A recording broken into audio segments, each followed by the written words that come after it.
बुलंद हो हौसला तो मुट्ठी में हर मुकाम है, बुलंद हो हौसला तो मुट्ठी में हर मुकाम है, मुश्किलें और मुसीबत तो ज़िंदगी में आम है, ज़िंदा हो तो ताकत रखो बाजुओं में तैरने की, क्योंकि लहरों के साथ बहना तो लाशों का काम है। शहर के एक कॉलोनी में एक बुज़ुर्ग अंकल आंटी रहते थे। वे कॉलोनी अभी जल्दी ही बनी थी, इसलिए उसमें 4 से 5 घर बसे हुए थे। इनका बेटा इन्हें छोड़कर अपने पत्नी के साथ विदेश में रहता था, क्योंकि उसकी पत्नी ये नहीं चाहती थी कि वह घर पर रहकर अपने सास ससुर की मदद करे। ये बुजुर्ग अंकल और आंटी जिस कॉलोनी में रहते थे, उन्हें हमेशा से ये डर था कि कहीं कोई घटना ना हो जाए, इसीलिए वे ज़्यादा घर के बाहर नहीं निकलते थे। लेकिन उनका एक रूटीन था कि वह हर सुबह सूरज निकलने के बाद टहलने के लिए निकल जाते थे।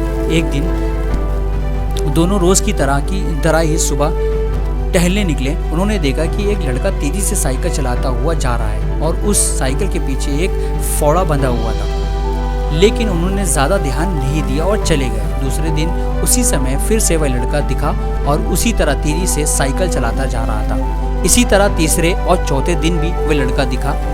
5वें दिन आंटी जी ने अंकल जी से पूछा कि ये लड़का हर रोज़ सुबह इसी समय तेज़ी से साइकिल चलाते हुए जाते हैं। मुझे लगता है कि कुछ गड़बड़ है, कहीं ये लड़का कोई गलत काम करने तो नहीं जा रहा है। लेकिन अंकल जी ने मना कर दिया कि जा रहा होगा, कहीं हमसे क्या।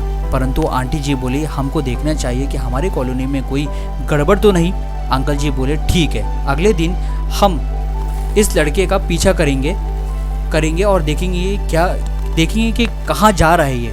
अगले दिन सुबह को फिर से वो लड़का तेज़ी से साइकिल चलाता निकला। उनके पीछे अंकल और आंटी जी भी गए। उन्होंने देखा कि थोड़ी दूर जाने के बाद वे लड़का एक पेड़ के पास साइकिल खड़ी कर दी।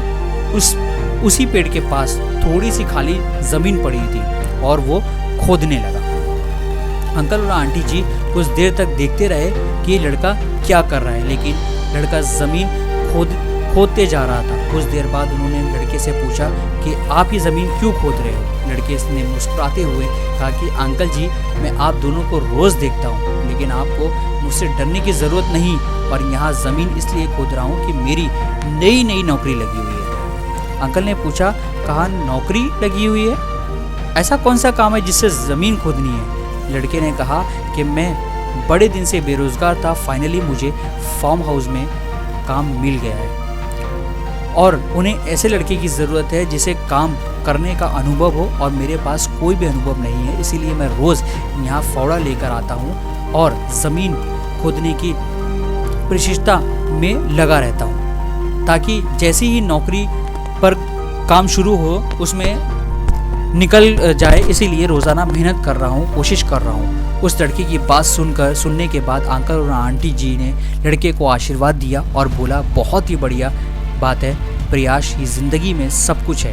ये छोटी सी कहानी ज़िंदगी में बहुत बड़ी बात सिखाती है। तो अगर हमें सक्सेस होना है तो सक्सेस के लिए सबसे ज़रूरी चीज़ है कि हमें लगातार मेहनत, कोशिश और प्रयास करना होगा, तभी हम ज़मीन में सफल हो पाएंगे। दिखावा करते हैं पर इसके पीछे उनका स्वार्थ होता है, दिखावा करते हैं पर इनके पीछे उसका स्वार्थ होता है। अक्सर हमें मतलबी लोग ही विश्वास होता है, कभी किसी और से उम्मीद रखना नहीं, क्योंकि खुद पर भरोसा रखने वालों का ही सुनहरा इतिहास होता है। तो इस वीडियो को अगर आपको अच्छी लगी हो तो इस वीडियो को आप ज़्यादा से ज़्यादा सब्सक्राइब करें, लाइक करें, शेयर करें, ताकि आने वाली हर एक वीडियो आपको मिल सके। आपका अपना Mustafa Khan. Thank you so much दोस्तों।